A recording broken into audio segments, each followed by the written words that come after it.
کعبہ Cossin کا ذکر ہے نا، یہ زمین کی بات ہے۔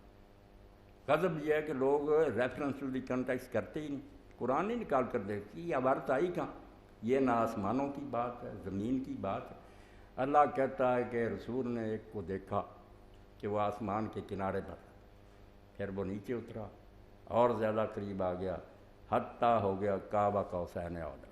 اب کوسین بھی زیادہ ترجمہ کر لیتے ہیں لوگ کمان کا، وہ بھی ٹھیک ہے قوس، مگر نہیں، صحیح یہاں وہ ترجمہ ہاتھ، کیونکہ حضرت ابن مسعود رضی اللہ عنہ نے خود فرمایا کہ یہاں قوس کسی کی چیز کو بھی کہتے ہیں جس سے پیمائش کی جائے، اسی سے آپ نے یہ مقیاس الاراد تھرمامیٹر وغیرہ بنائے، مقیاس ماپنے کا، تو وہ کہتے ہیں ہاتھ سے پیمائش ہوتی، دو ہاتھ کا فاصلہ رہ گیا۔ پھر اس نے وہی کی، یہ زمین کی بات۔ اور رسول کریم علیہ السلام نے خود فرمایا، جب حضرت عائشہ نے فرمایا کیا یا رسول اللہ یہ کون تھا جو آسمان کے کنارے پر تھا پھر اترا؟ فرمایا انما ہو جبریل، یہ جبریل علیہ السلام کی بات۔ ایک بار اس وقت نظر آیا صحیح شکل میں 600 پر تھا، مشرق سے مغرب تک ڈھانکا ہوا تھا۔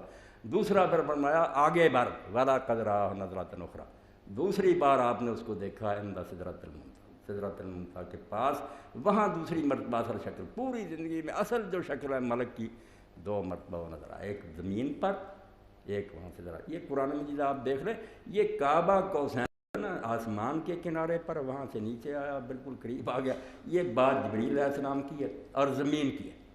قرآن پاک کی طرف رجوع کر رہا، عبارت نکال کر دیکھنا کہ وہاں کس موقع کا دوسرا آسمانوں کا، سدرۃ المنتہی پر بھی دوبارہ آپ نے اس کو پھر دیکھا۔ جی